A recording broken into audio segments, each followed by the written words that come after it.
están?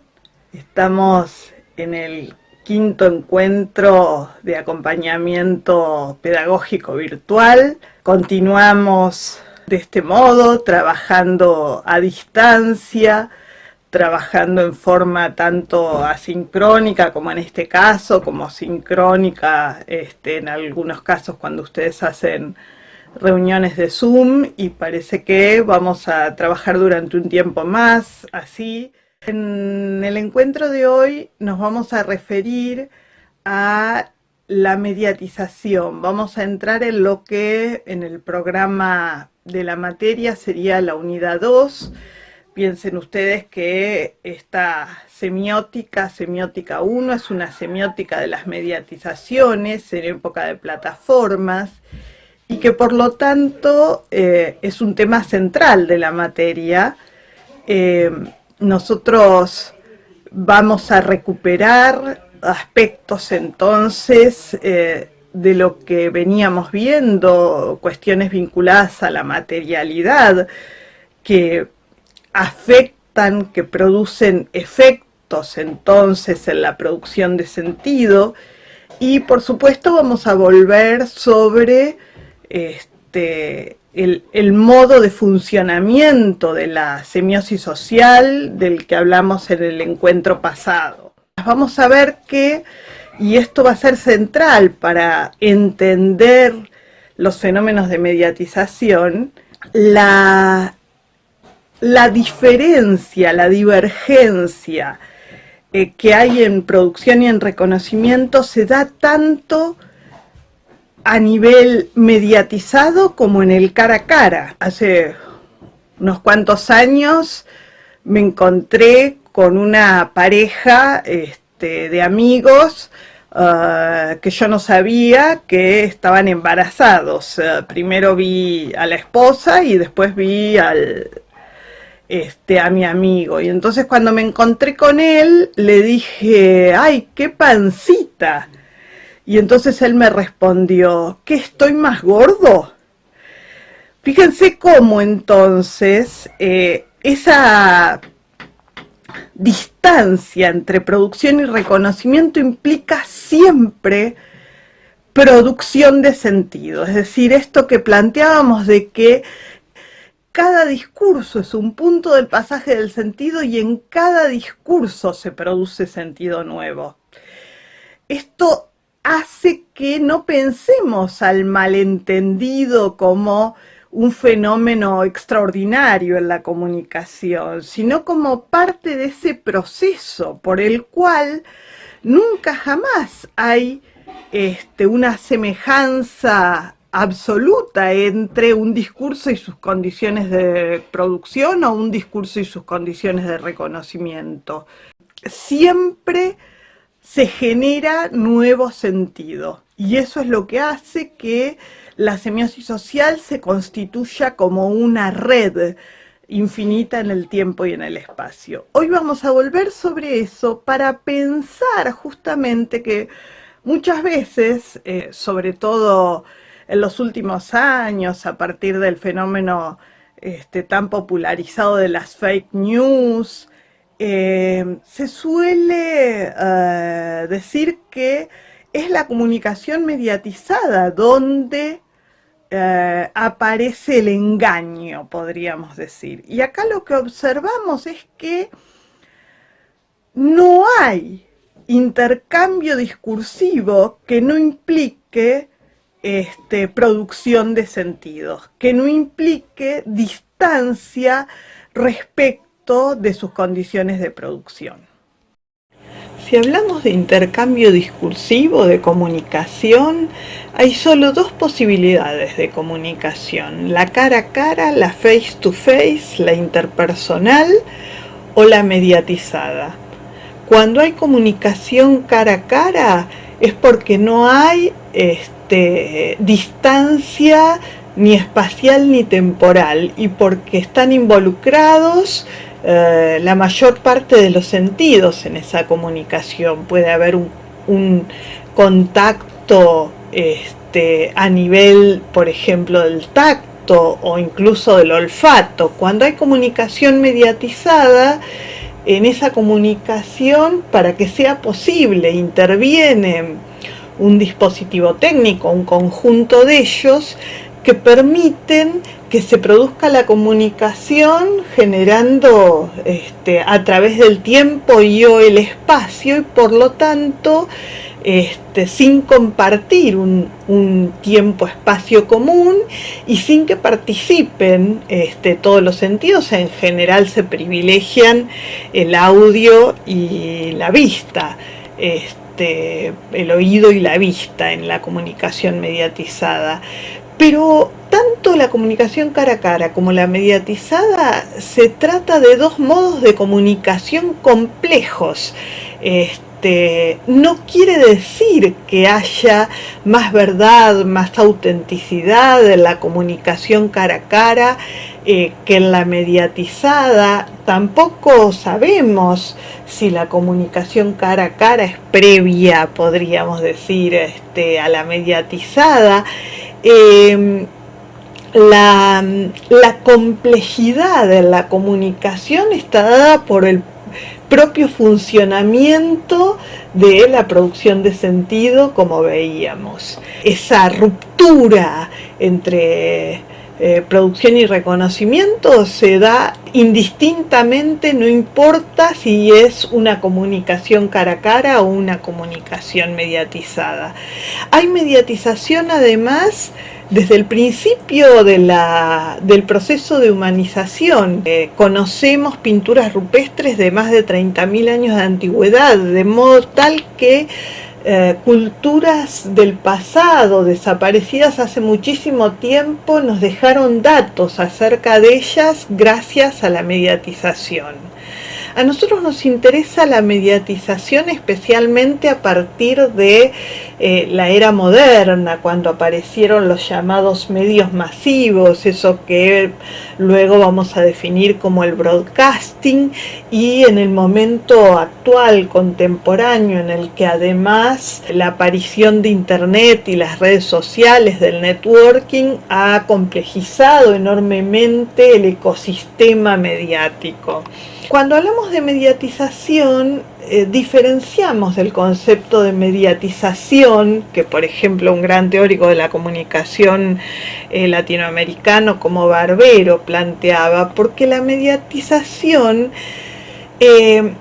genera transformaciones, no implica solo un mediador entre dos polos que se comunican, genera mediatización, genera transformaciones tanto a nivel socioindividual, perceptivas, cognitivas, significantes, es decir, por algo McLuhan pensaba, por ejemplo, que los medios eran como extensiones de los sentidos, o por algo ahora se está estudiando desde el punto de vista de las ciencias cognitivas como la multimedialidad, la hipertextualidad generan cambios en los modos de conocer, de aprender, de pensar, pero también a nivel macrosocial, porque es a partir de la mediatización que se estructuran nuevas relaciones productivas, culturales, sociales. Vamos a ver entonces que si pensamos, por ejemplo, un momento como de distanciamiento social, de confinamiento, si no fuera por la mediatización, todavía el aparato productivo estaría mucho más paralizado de lo que está hoy. Por eso, cuando hablamos de mediatización y del modo en que se da una relación entre lo real social y los medios, Verón hace una diferencia.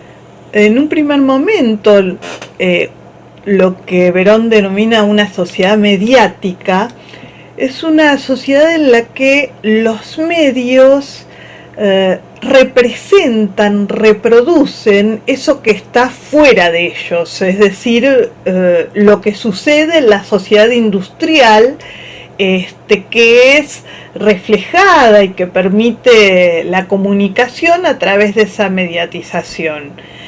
Pero en una sociedad como la nuestra, contemporánea, los medios ocupan un lugar absolutamente distinto. Por eso es que Verón habla de una sociedad ya no mediática, sino mediatizada. Es aquella en la cual el funcionamiento de las instituciones, los conflictos, los aspectos políticos, económicos, están absolutamente atravesados y estructurados en relación directa con la existencia de los medios. Ustedes van a ver que Verón, por ejemplo, se ocupa de pensar cómo las elecciones políticas de un mandatario en una sociedad republicana, democrática, están estructuradas a partir de los medios de comunicación, y especialmente él se ocupa de la pantalla chica, de lo que sucede con la televisión. Por lo tanto, pasamos de un lugar de representación, de reproducción de los medios de algo que sucede en la vida social, a un fenómeno de estructuración, de construcción, donde, por ejemplo, el mismo concepto de ciudad, y esto lo plantea el propio Verón, está absolutamente atravesado, dada la escala de las ciudades en las que vivimos, a partir de la mediatización. Nosotros conocemos la ciudad a nivel geográfico, a nivel de sus calles, a nivel de las acciones que suceden en ellas a partir de la mediatización.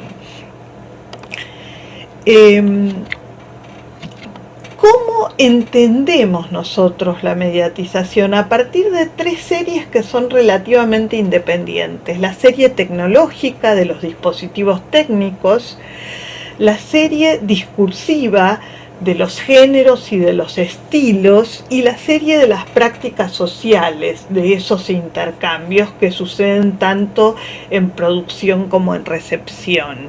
Decíamos que esas series son relativamente independientes, porque puede suceder que transformaciones a nivel de los dispositivos técnicos no necesariamente sean acompañadas por transformaciones a nivel discursivo. Es más, la mayor parte de las veces sucede que cuando aparece un dispositivo técnico nuevo, por lo menos en un principio, en él se instalan formas de la discursividad preexistentes.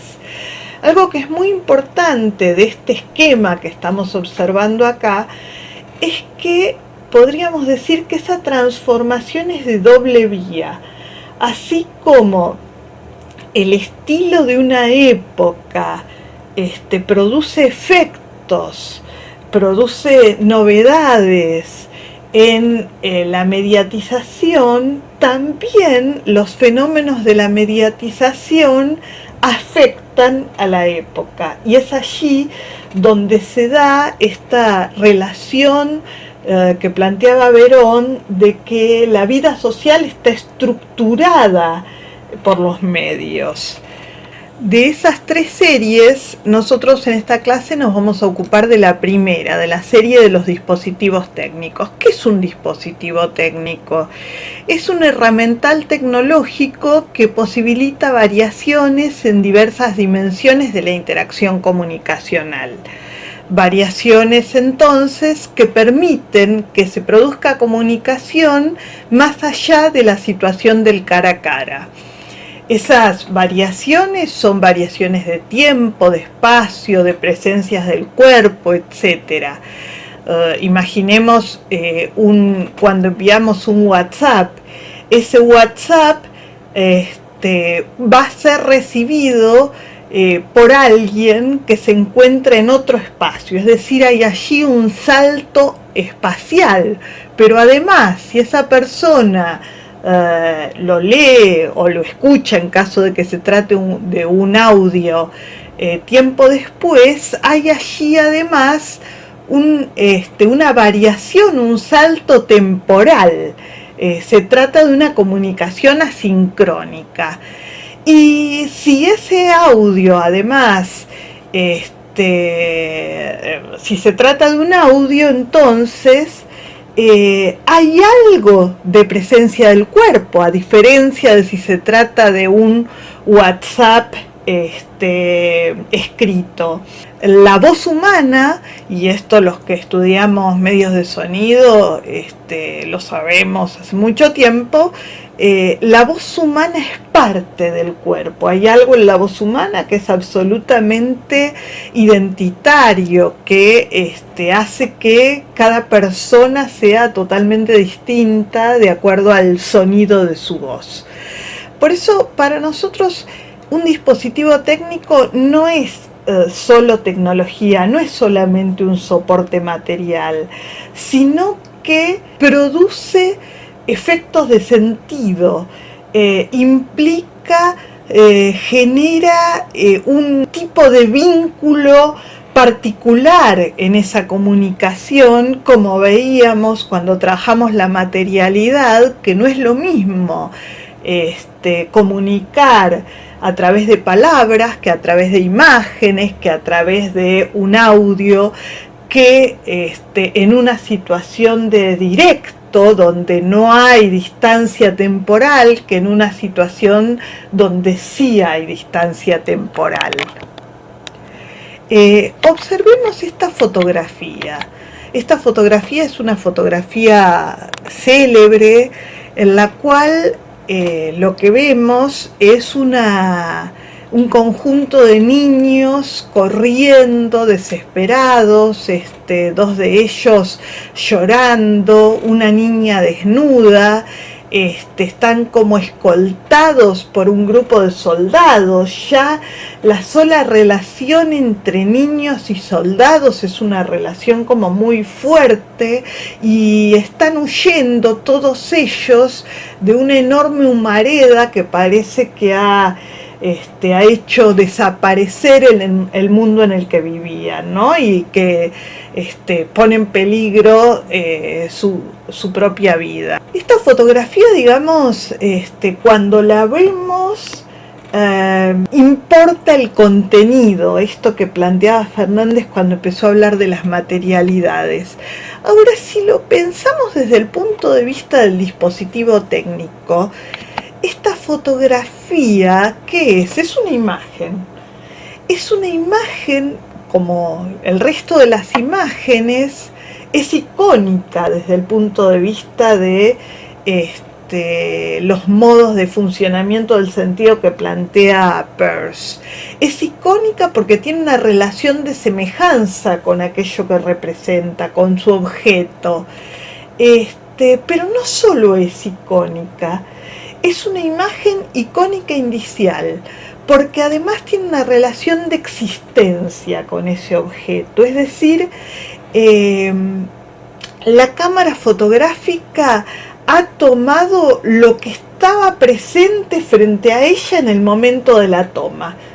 Hay una contigüidad física con aquello que está capturando.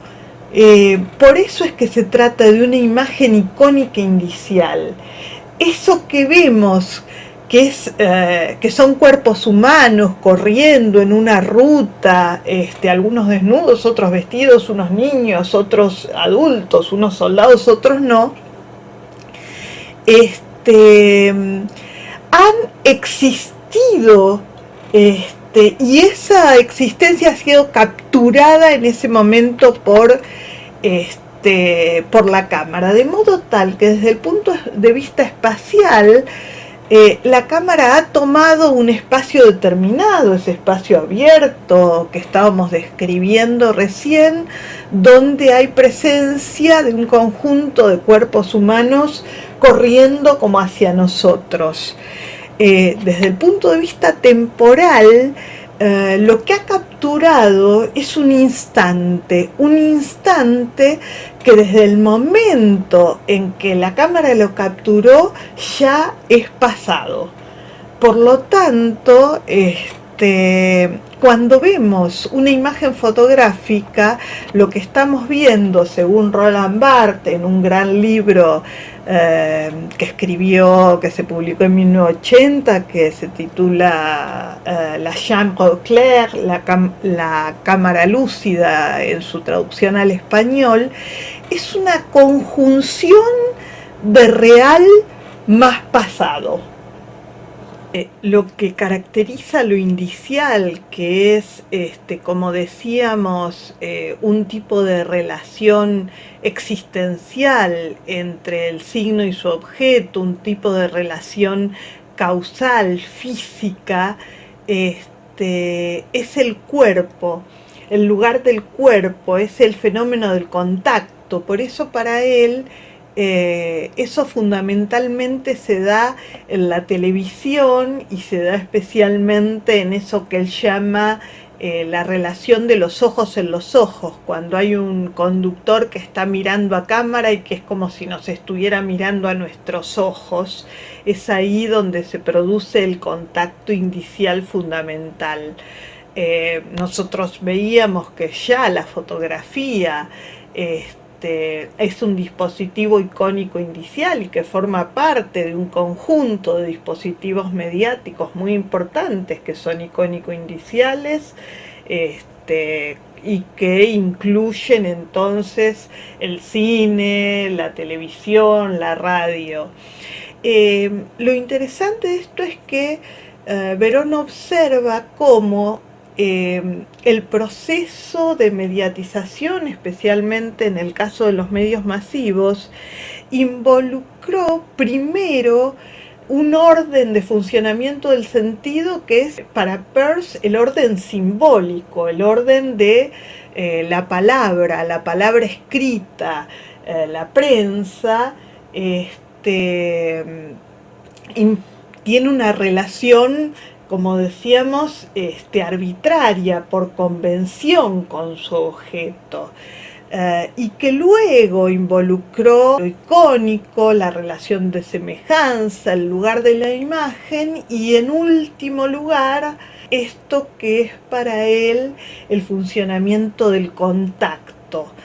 Cuando en la ontogénesis humana un niño tiene un proceso inverso de semiotización. Primero comienza capturando el mundo que lo rodea a través de las relaciones corporales inmediatas, a través de los aspectos indiciales. Luego empieza a formar parte la imagen, el mundo de lo figurativo, y solo después, y a partir de un complejo proceso institucionalizado, se introduce lo simbólico, el lugar, podríamos decir, por excelencia de la palabra. ¿Qué nos interesa entonces y qué, como una primera síntesis, podemos decir que es la mediatización para nosotros? Es todo intercambio discursivo que implica al menos esas tres series de vida relativamente independientes. Los dispositivos técnicos, los discursos y las prácticas sociales involucradas. Y decíamos también que los dispositivos técnicos son, en ese sentido, pura tecnología, son premediáticos hasta el momento en que la sociedad comienza a desarrollar usos para ellos, pero que sin embargo ya sus propias características materiales generan sentido. Para nosotros es fundamental entonces entender cuáles son los dispositivos técnicos que forman parte de cada intercambio discursivo, que caracterizan a cada medio, a cada plataforma. Y eso, de eso nos vamos a ocupar, eso es lo que buscamos investigar en esta materia. Ahora bien, ¿qué es lo que caracteriza a la mediatización cuando pasamos de una institución social que es un medio, como un diario, un canal de televisión, etcétera, cuando pasamos de eso a, por ejemplo, un youtuber como el que yo les mostraba la primera clase, este youtuber español Vicio, que tiene más de 1,5 millones de suscriptores y que cada uno de sus recopilaciones o reacciones a memes, que es como una sección de su canal que están esperando sus seguidores, tiene 300.000 visualizaciones, por ejemplo, probablemente mucho más de lo que un diario que es leído en un día.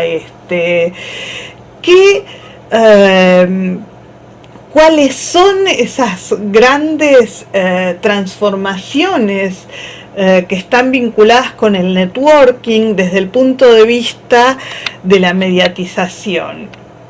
Esto lo trabaja Scolari y habla de 5 rasgos que son diferenciales, que son la digitalización, la reticularidad, la hipertextualidad, la multimedialidad y la interactividad.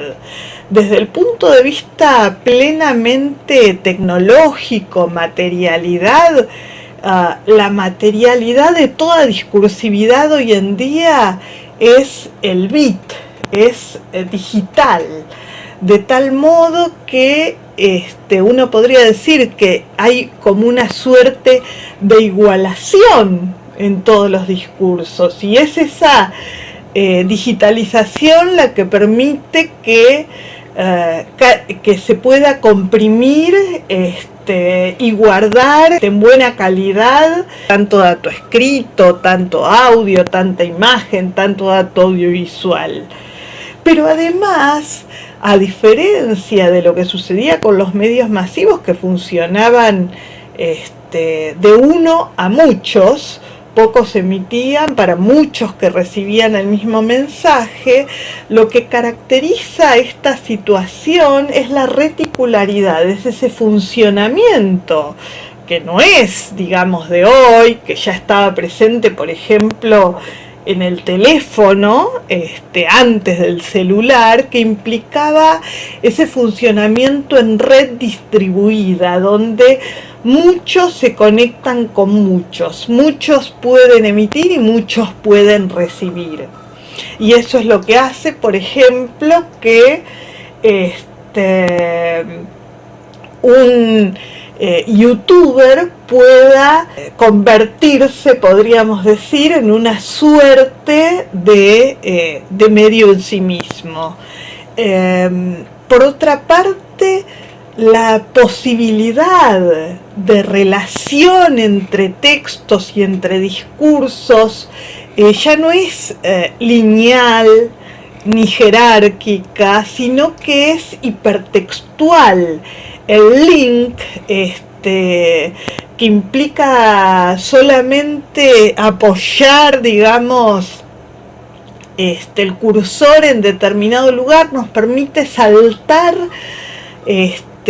por mundos distintos, de tal modo que eso se asemeja más al modo en que funciona la semiosis social. La semiosis social, como veíamos, tiene un funcionamiento reticular, que produce cambios en el proceso de producción, de intercambio, de consumo, donde están involucrados los más diversos sujetos, medios y lenguajes que están interconectados tecnológicamente.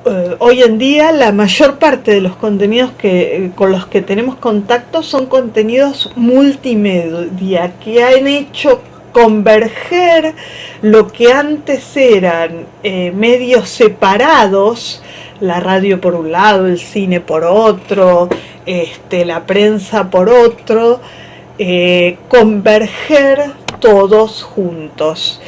Y por último, el fenómeno de la interactividad, donde esos usuarios que ya tenían una participación activa, ahora tienen, digamos, una participación interactiva, en la cual no solo eligen y reproducen, sino que intervienen y producen en la discursividad.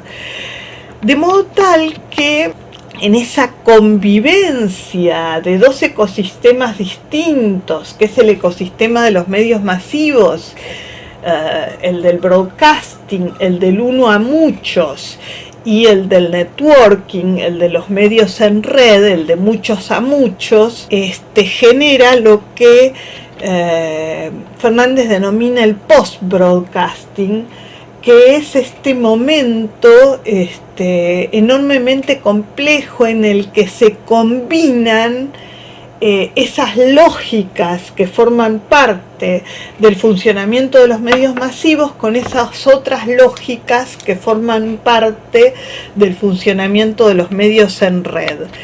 Si nosotros observamos un pequeño fragmento de video como ese que les mostraba en la primera clase, nosotros vamos a ver que ahí claramente hay un funcionamiento enormemente complejo a nivel material, donde en ese video hay presencia tanto de espacios diferenciados como por cápsulas gráficas en la pantalla que a su vez van cambiando, que incluyen imagen, pero además sonido, imagen audiovisual, y que también incluyen palabra escrita, donde también se combinan temporalidades, ¿no? Temporalidades en este caso que implican el grabado, un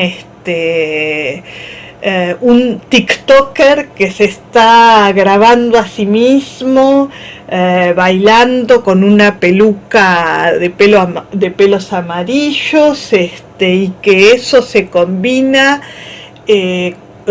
como digamos la temporalidad más anterior con otra posterior, que es la del youtuber que está reuniendo ese fragmento con otros y los está editando para generar un video, pero a su vez ese video está siendo visto en directo por muchos seguidores que responden realizando posteos por escrito, muchos de los cuales son leídos por el youtuber mientras está reaccionando a esos memes que está observando, y donde entonces esa complejidad no solamente es una complejidad material, una complejidad vinculada con los dispositivos técnicos, sino que es una complejidad respecto de un conjunto como de escenas de intercambio que están funcionando